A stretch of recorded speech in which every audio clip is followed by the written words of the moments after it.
Welcome to the Fintech Scaling Show. This podcast is sponsored by Scale Up Consulting, helping fintech startups create a scalable organization to support an ever-increasing demand. When you're ready to grow, reach out to us at richard@scaleupconsulting.co. Now, over to the show with Richard Doherty, founder and host.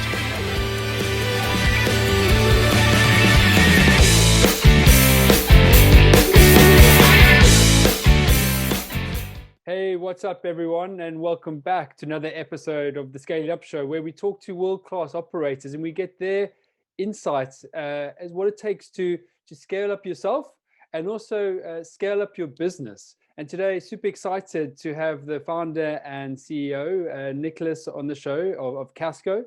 Prior to Kasko, Nikolaus has worked in business development. He's also worked as a consultant and hosts a couple of cool podcasts. So, Nick, awesome to have you on the show and super excited. Welcome. Hi, Rich. It's a pleasure. And pleasure being here. Awesome. And, before we get into it, I know we were just chatting about, scaling up and the different elements of, maybe some of the pain points that we've seen come up over the last little while. And it's interesting that, the scaling journey is one of discovery, right? And as you go through different steps and different levels, so you get the knowledge, so you acquire the knowledge, and so you can sort of move on up. And I was keen to get your thoughts around the life of an entrepreneur and a founder as you sort of start that journey, right? And you sort of have this image of where you want to go, but how you actually get moving and also are patient along that journey, so you can achieve what you want to achieve. No, I think it's a very fair question, and I think the answer is very individual and personal. Now, and there's lots about it written, right? Is it opportunity based, trade based, etc.? So I'm sure anyone can kind of get their fair share of reading about it. So for me personally, I come from an entrepreneurial family. So my dad, he started his own insurance agency, or a managing general agent for classic car insurance, and my mom has their own legal practice.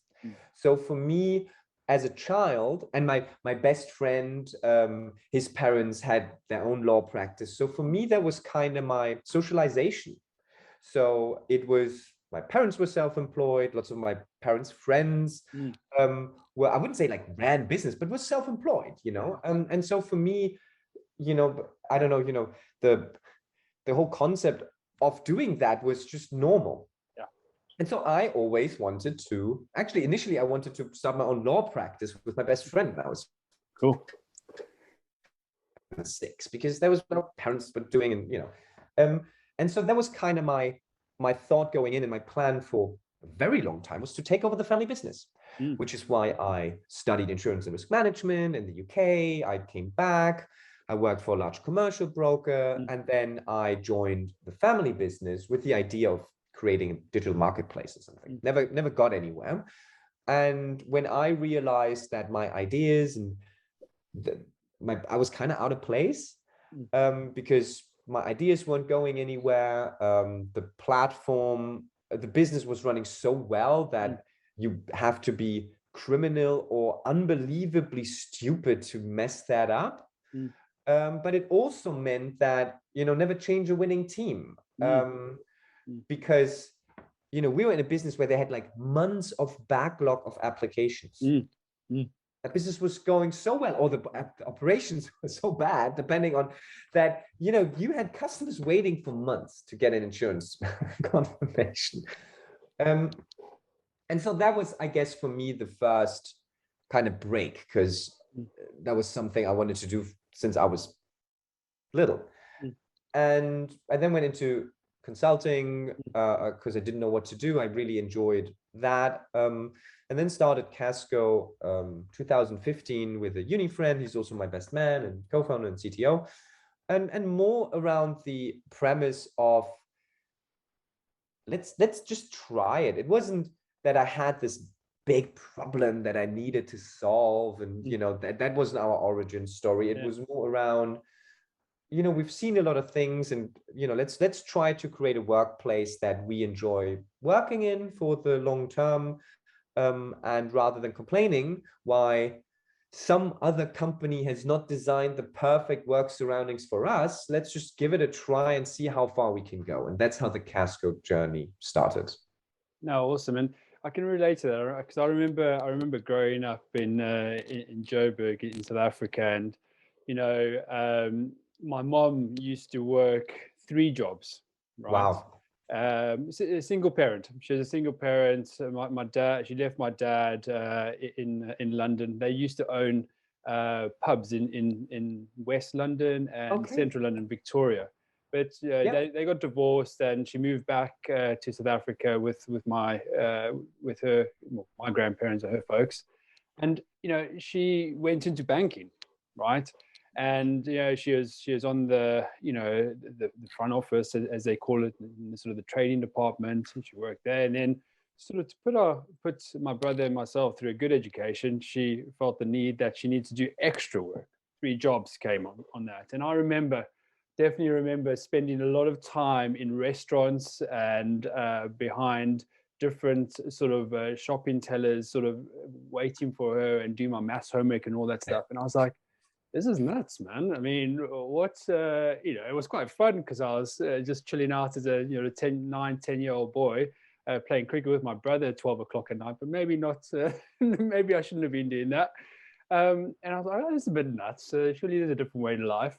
Anyway, fast forward to, you know, leaving school. And when I was about 18 or so, I worked with a family friend who, you know, when was this? This is, you know, just after Mandela was released from prison, and he was starting to, you know, the floodgates were opening in South Africa, and he started importing digital satellites. So As you would.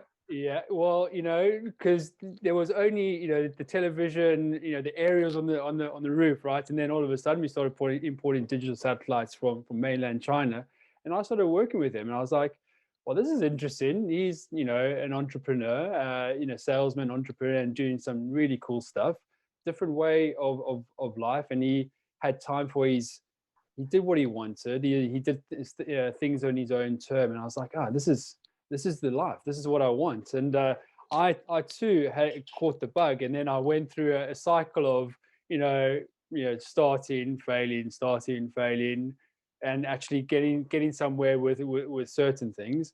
So I can sort of fully relate to your journey, and having the, maybe at a younger age, having the insights as to, you know, starting and owning a business gives you that that ability to sort of lead life on your own terms. And also, you know, if you want to go out and get something done, you actually can do it.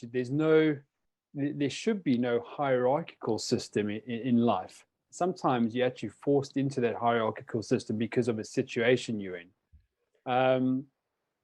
So I fully get where you're coming from. And one of the things that I realized during working in the 90s with this entrepreneur, also working with other entrepreneurs over the last number of years, you know, they've got a great mix between, you know, their business and also their life. And there is a bit of oomph and, you know, go forward when required, but, you know, sort of this, you know, this mantra of 24/7 crush culture is not really there for me in the people that are doing this day in and day out. And I'd love to get your thoughts on that mantra, what you've seen as you started up your business.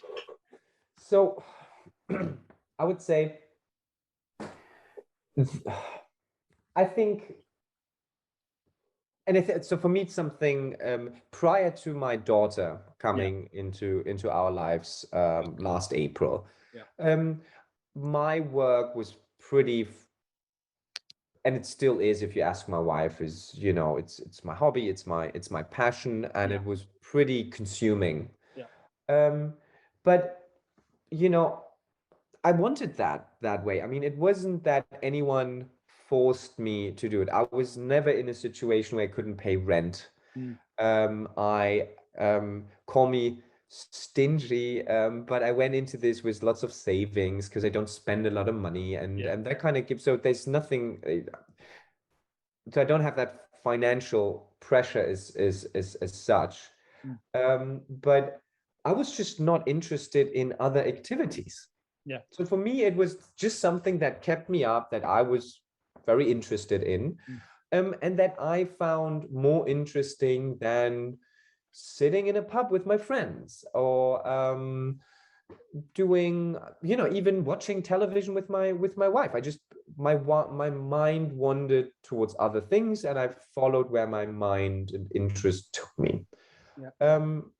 And so I think that's number one. I think number two, something that you've mentioned as well, this kind of starting, failing.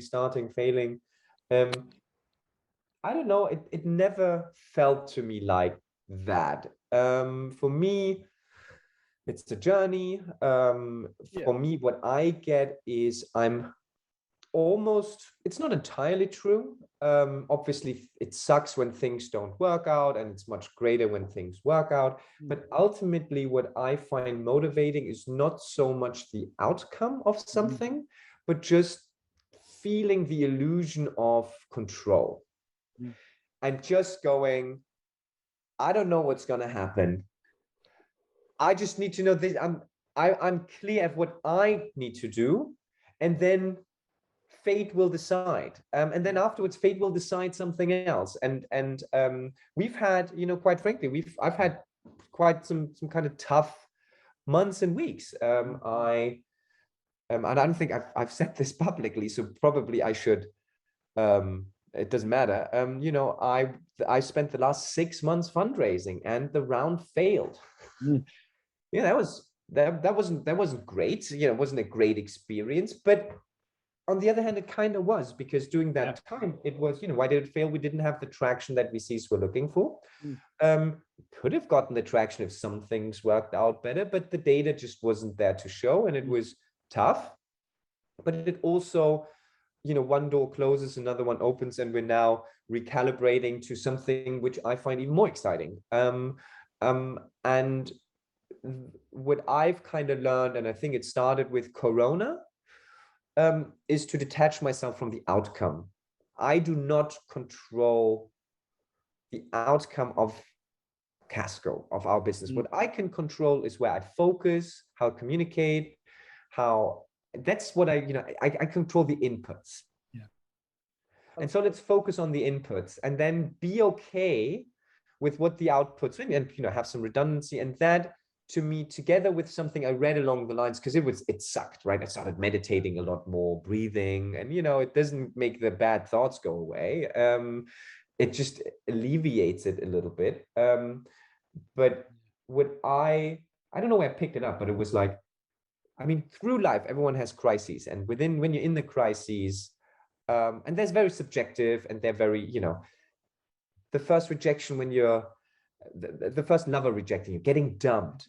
That's the worst one, right? Let's all put our hands up. Right, I still have nightmares sometimes of missing the German diploma at baccalaureate.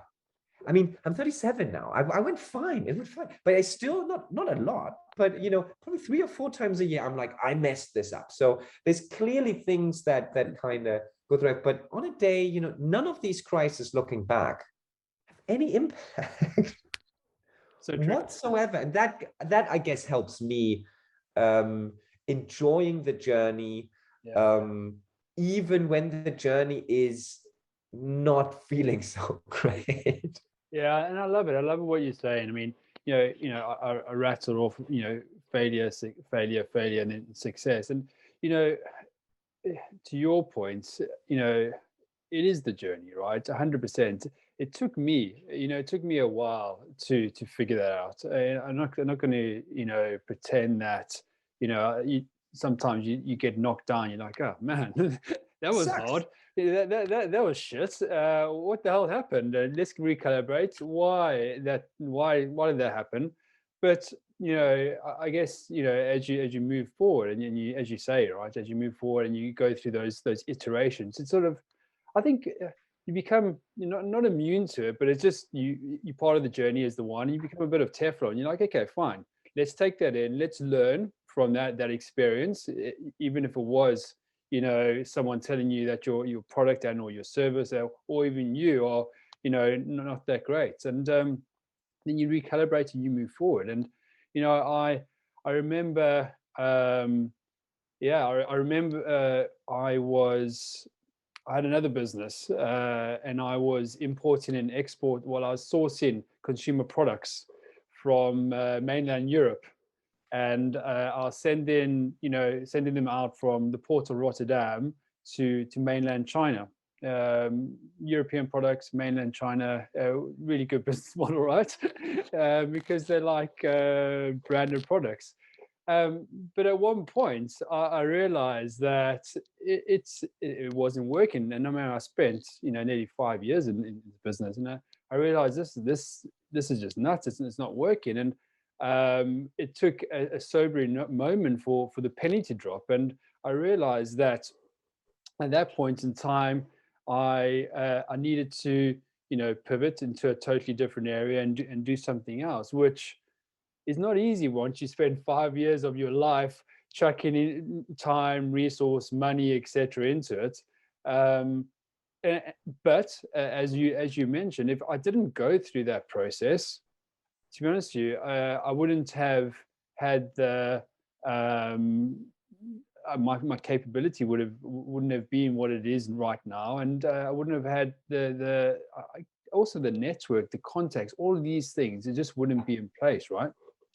No, I would say what hurt the most during, the fundraising process, that the truth is it wasn't just the traction.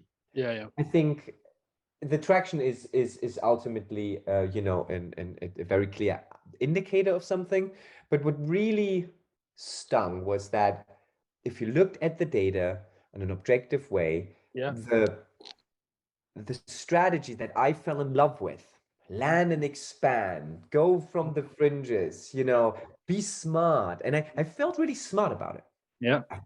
I listened to myself. I believed it. I still actually think that, could be, it's still today, even though it kind of, but the strategy but no, it didn't work. I mean, at some point you got it. And I think that was the most painful. And I'll be honest, it wasn't that in those moments, my mind didn't go to protecting my ego and saying, but if my team had delivered, if and it went there. Of course it went there. And I had to call it back and say, no, that's not true. Or, and I think it's going through that is helping you. I mean, how else are you going to build resilience without adversity? I think that's how unfortunately, pain is a better teacher than pleasure. Pleasure is also pretty good, but pain is just a lot more. Yeah. And if you're looking at, you've learned, look at where you have scars, or, where things sucked, and that's what you take from life. And just make sure that if you can, don't bet everything on zero or on a number, right? Have some redundancy, appreciate that you don't have everything under control. And then I think you can enjoy the journey, and you should. Yeah, and I think you also mentioned something there. You mentioned taking your ego back and not wanting to blame maybe and push up, but realizing that, hey, actually I'm responsible for this. It's my thing. And I think, if you're a founder, or if you think you've ever been a founder, you need to know that, right? So sort of the buck stops with you. You are the person, you and your co-founder, if you've got a co-founder, you're the people that are going to be the cause of your destination.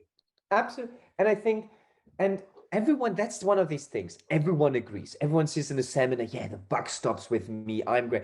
But, and I think that's okay. And it's also okay. I don't believe anyone who doesn't have those thoughts because you don't control your thoughts. The thoughts just bubble. At least I don't control my thoughts. My thoughts just bubble up. Yeah.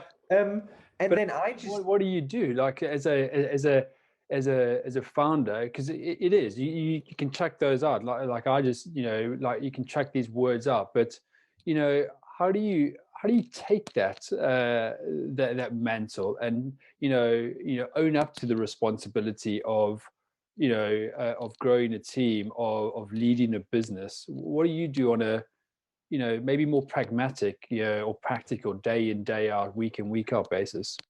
so I mean, I think lots of things. What I found was helpful, and I'm not super consistent with it, but was meditation. And I don't know whether the actual, and to me also the theory behind meditation and ultimately, at least mentally, appreciating that you are not your thoughts, that your thoughts are not something you can control, and that you, by observing them and detaching you a little bit from you can start to learn. And it's a hard journey, it's difficult, and you don't get it right. You can just start to observe and then say, is this true? Is this fair, or does this help? Yeah. So I think that was something. But the like journaling, Yeah. um, positive psychology. I think those things help. But ultimately, I think it's also just to be smacked around and realizing that the rest just doesn't work. Yeah. Because even though I've started blaming people, and I, not just mentally, to their face, didn't help. Turns out didn't make my life any better. Yeah. Throwing around blame, putting it on other people, Yeah. didn't help solve any of the problems. So I think it's also also realizing that it just doesn't help. You need collaboration. You need to appreciate that no one forced you to break out of the ranks and have your place, have that tap on the shoulder if things go well. But it also means that you're kind of alone when it doesn't. I Yeah. think it's just the flip side of the coin, and no one forced you to do that. I don't even think most people made a conscious choice. I think it was just something nagging and ultimately giving away to an itch. I don't think you wake up and say, I want to be an entrepreneur. I think it's just something Yeah.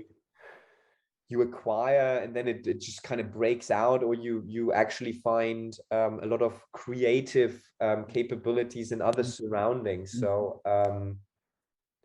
yeah, I don't know whether that is a fulfilling answer. No, listen, I'm getting the point here, and you know, in all our interactions as leaders of businesses, there is one common denominator, and we've alluded to it in our conversation already, and that's people, right?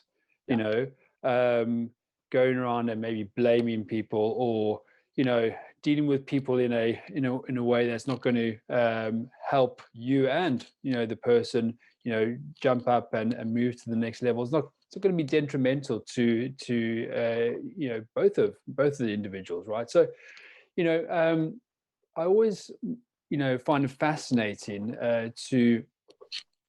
to understand how other entrepreneurs and leaders deal with people, and what their philosophy is on this subject. Because I think we've all been in situations that our tempers might be raging, or we have a bad day, or whatever it is. Even in those situations, what is the philosophy? How do we make certain that we can get the best out of the rest, and also out of ourselves?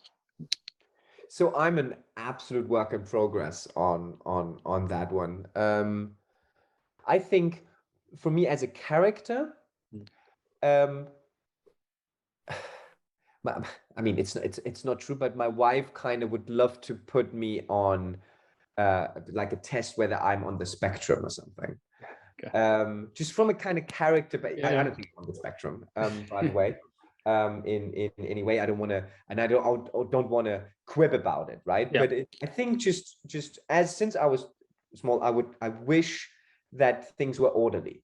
Like, for example, I would get, when I was small, really annoyed that the steering wheel was not in the middle of the car but the left. That would literally rub me the wrong way. So apparently, when I came out of my mother's womb, I liked things orderly and factually, and usually clashed, realizing that was not the case with people. People said and they didn't do it, did things that they wouldn't say. We're inconsistent. So that whole mess, the beautiful mess, is something troubled me, because and when I kind of look back, and it's things that that push my red buttons is if I feel that someone is inconsistent, I explode. I literally go off the wall, off the rails, when I think people holding themselves up to a different standard, knowing fully well that I do the same, by the way. I'm appreciative of that little inconsistency myself, but I usually let myself get away with my own inconsistencies and focus on the inconsistencies of others. So for me, and that's kind of what I guess, unless you're in a position of responsibility above yourself, I think a lot of people can kind of get away with that. Because if you do not have to orchestrate collaboration yourself, or can blame it on someone else to orchestrate it for you, I think you can actually go through life okay with that. And when starting Kasko, I realized that I had to motivate people. And that was really tough for me, because it wasn't about the factual stuff. It was a lot about listening. It was about coaching. And I still struggle to this day. I'm a very kind of solutions-oriented person. So I see a problem, I want it fixed immediately. Now, whether that fix is good or bad has a lot to do with whether it was kind of falls within my area of expertise and experience. And I have, in a lot of areas of my business, I have the most knowledge.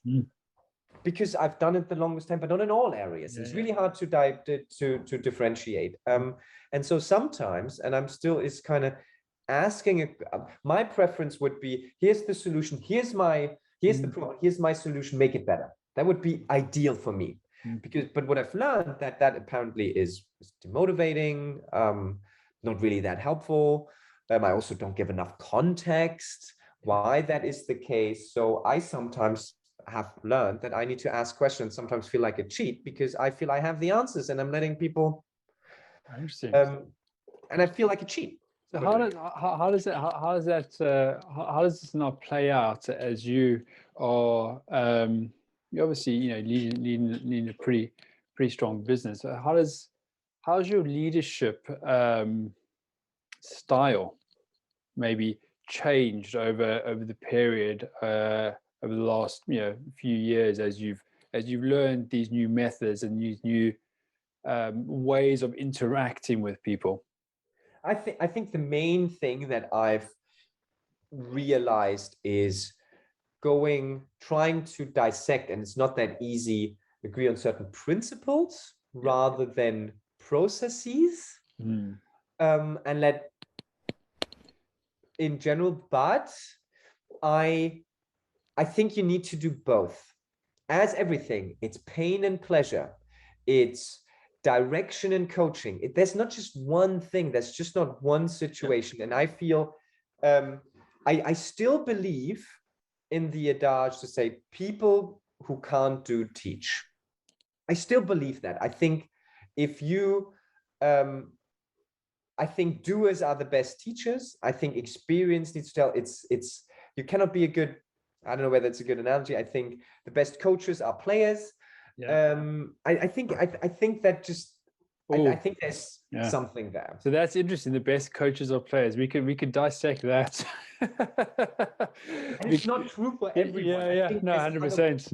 but but it is interesting because you do, because ultimately, just take your analogy at the end. I mean, you see it happen time and time again in football. Everyone, I'm sure, watches the Premier League or the European League or whatever it is, and now Barcelona are going through some turmoil, and they've reached out to Xavi, who's in I think he's in Doha or something like that, right? And he's an ex-player. He's done pretty well, and he's won like 7 cups out in sort of the Middle East.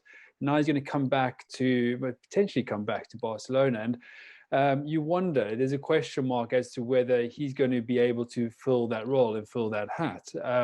He's done good in where he is, but there's nothing like Barcelona or the European League. And then you look at others that have sort of followed that route. And I think the only I might be wrong here, but the one that stands out for me is Pep, right? He's that guy was absolutely amazing footballer and obviously amazing coach as well. But generally, I think sort of 7 or 8 out of 10 times, you get to a situation where they do okay, but they aren't, for whatever reason, in the football world, they don't really make it as a coach or a manager, or let's say a manager. But I do think it could be different in the sort of the corporate startup world, right? Because you do have to sort of maybe have your time, and you do need to be able to maybe wear different hats in order to go up and be able to have an impact when you are maybe coaching a head of business development or coaching a junior developer as an example. So maybe 2 points. So I by that statement, I didn't mean you have to be an extraordinary player to be an extraordinary coach. Not that, but I think you need to play the game. Yeah, 100%. Then I think that's the point, because I think then you can relate, and it's a little bit like being part, at least understanding the shop floor. You need to understand the product. I think it's more. Agree. Now I think in the startup world, and it's something, and I'm still to Kasko. I've heard this analogy: jungle, dirt road, highway. Kasko is still very much at the crisp between jungle and dirt road. So what I'm saying is that in this jungle, there is so much uncertainty. And if you merely ask people to figure it out themselves, that's not going to work. I think that works in the dirt road, etc., where you get kind of external. But as you are figuring this out yourself, you need to have an opinion to prioritize experimentation.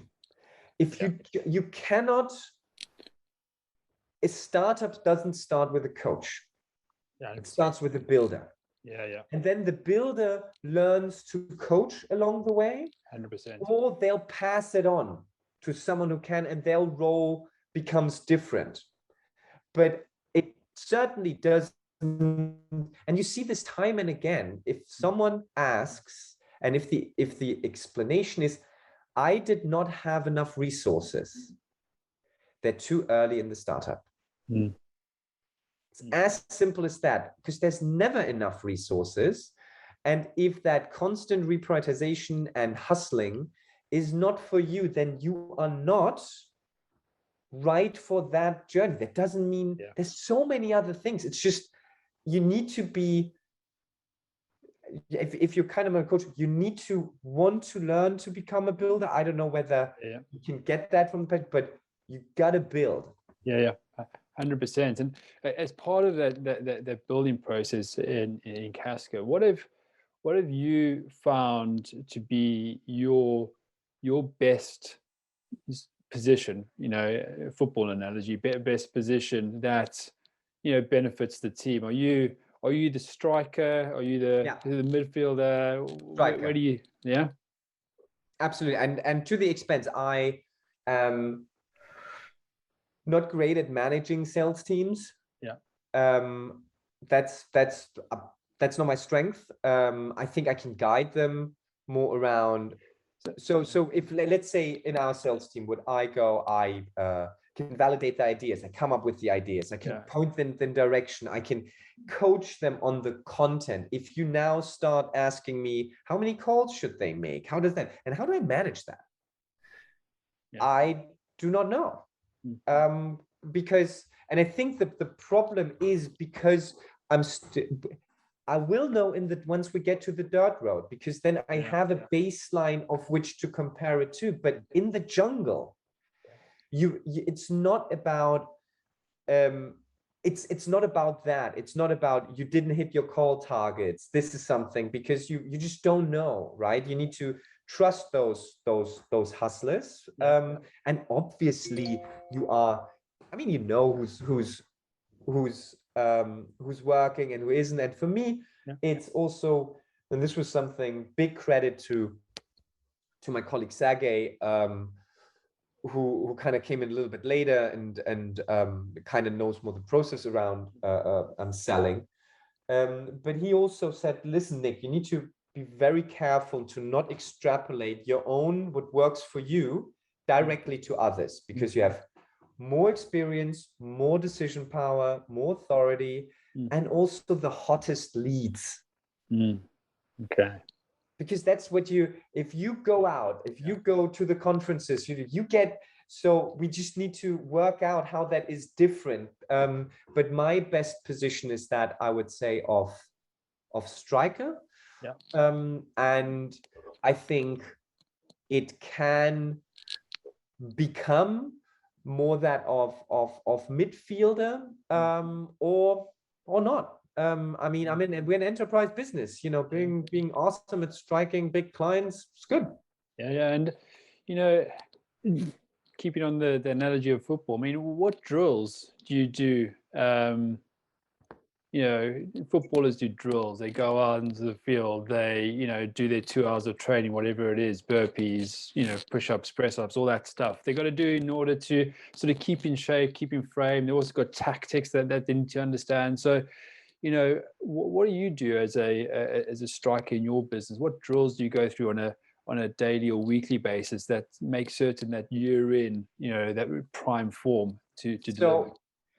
I think one of the things is, and I'm not good at it because I would say more of an excessive personality. So I do, I don't smoke, or I smoke 2 packs of cigarette a day. I don't drink, or I get absolutely shit-faced. So I just kind of have that analogy. So for me, I get absolutely consumed in work. So I stop sleeping for a week, and then I crash. And it's I'm just kind of who and it's not because someone forces me. I need that release. And so one of the things that's obviously very unhealthy, and so what I started doing a lot more is sleep. You're going to say that.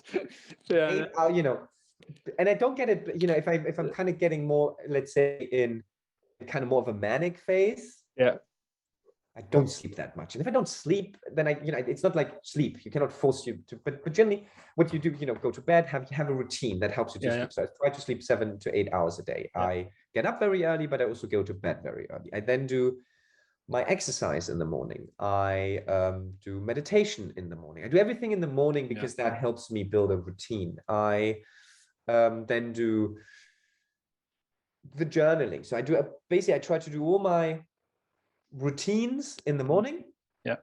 What helped me tremendously, but it was also something to do with my daughter being born. I stopped drinking.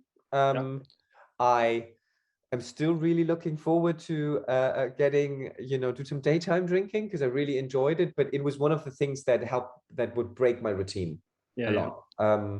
And so it was just one of the choices, doing the business, trying to be the dad that I want to be and struggle to be, quite frankly. And, having fun with the mates, the 3 just didn't add up. So I had, one had to go, and that's having a baby daughter is just really easy because it makes you feel like a dick. It's very easy, right? It's, okay, sucks. And so kind of did that. I think on more on the business side, I think it is a very strong impetus for action. Yeah. So I have an idea. I think there's an idea I just shoot a LinkedIn message immediately. Just get it done. I love it. It's action. I love it. Yeah, get it done. Just That's the best way to do action. it. 100%. And Otherwise, then it sits there for weeks and weeks and weeks, and we figure and yeah, just do it. yeah, 100%. Shoot first, ask questions later. Yeah. And so I think that's that. And then I obviously, not obviously, what I also do is I read a lot. I post a lot of LinkedIn. I do podcasts, and I do that to create a forcing function to meet people, to put myself into their shoes, because I think there's two types of sales approaches. Yeah. There's asking and telling. Yeah. I like the telling bit. I don't like to ask. Yeah. I like to tell. I like to be pushy. Because that allows me to learn much faster. It's not for everyone. But ultimately, I like to, maybe, I don't know whether that's a word, but authoritative selling. You want to come to me, you want to work with me if you think that you create demand. You create demand. Yeah, that's the way to do it, right? 100%. I'm with you on that one, right? It's and also it gives you the I guess the playground to have a bit of fun, right? And I need to do it because that's what I'm interested in. I like knowing, I like understanding a lot. I'm very curious. I used to be ever since I was a child. Yeah, we know that now. We know you're very meticulous, which is brilliant, right? And you got to be, because here's the thing. I mean, you building a company. You don't want to be. You don't also have this sort of burden on your shoulder saying you got to sell, you got to sell, you got to sell, you got to sell. That's just going to freak you out, and you must really end up having a heart attack. Actually, most definitely would. So, going out there, meeting via podcast or creating content that's valuable for others to pick up and learn from, and also, being a leader that actually helps. It's not always about the sell, right? It's sometimes about giving someone, wherever they could be, maybe it's an article or a podcast that you produce, it gives them that 1% or that little nugget that gets them to the next level. And then maybe 6 months time, they'll drop you a note and say, hey, thanks. Let's chat. And I think, I like my colleagues in business development to think, if you can put in a little bit more effort, because we're not mass selling, we're selling to insurance companies, right? I mean, maybe there's 25,000 buyers of what we do out there, right? But it's to say, if you can try to put yourself in their shoes and try to make that little engagement worthwhile. I appreciate that. Also, sometimes doesn't have to be on the first email, can be on the chaser email. Be creative about what works for you. And I think results matter, but I think that with the mindset and be curious. I think Kasko is a perfect platform for anyone who wants to work long term on the cool part of the insurance equation. If you're not, it's still okay. It's still good. You still get that startup vibe and up and down and whatever. But I think if you do that, you build a great network. You learn a lot, and if that is really what's interesting, I think that's what you alluded to or mentioned in the very beginning. I think that patience comes if you feel like that network is good for you personally. And I want, whilst I'm certainly, Kasko is not the best platform in terms of short-term monetary gain. By miles, there's way better ways than working with us, for us, if you want to get a salary millionaire or something. But I think what it's really good at is if you are thinking about it a little bit more long term and you're building a network, you're understanding, if you have, get a lot of access and transparency, and if that is worth something to you, like a startup MBA or whatever, I think then we are very outstanding company. And yeah, I think that's okay as a positioning. Cool. And before we wrap up, I want to dive into the flash round. I mentioned it at the top of the show, and you said, Richard, don't tell me about it because I'm going to be thinking about it. Yeah, so I didn't tell you about it, but now it's upon us. Flash round is 3 questions I'm going to ask you, and I just want a quick response. I don't want to go, we don't have to go into the nuts and bolts of it, but just your thoughts. So here we go. Bootstrapped or funded business? Depends. What is a myth about funding your startup that you can divulge with us? I don't think there's any myth. I think it's, you need to understand that there are VCs, they have to place very few considerate bets. And if you cannot show the traction, you make it very hard for them to invest in you. Yeah, brilliant. And do you still use whiteboards? I never used whiteboards, to be honest. Great answer. No, I did. I think so. No, not right now. But I have to admit, I'm not a big fan of the brainstorming group exercise session. I'm more of a sit down, write something down, get feedback from a group. So more of a sequential. For me, sequential creative processes work better than brainstorming and dumping everyone in the same room. Love it. And lastly, do you have any questions for me, or a question for me? Which was the most, or the top 3 things that you learned doing this podcast? And you mentioned that you are writing a book, that you that surprised you, that maybe changed your mind about something, or changed your mind doing this podcast. Today's podcast, or the no, not today. No. Wow, man, this is you putting the pressure on me. No. Just in general. I don't think it's the first thing is people want to engage. Yeah, people actually are out there, they want to engage. So it's up to you, as in whatever you do in life, to go out there and be the cause, get it going, right? I think the second thing is the power of the internet, because it is absolutely crazy. I started this 2 years ago. Yesterday, I got a note from a startup founder in Vietnam saying, Rich, love your show. Let's have a chat. So the power of the internet is just, amazing. The last thing is the community that I've built up.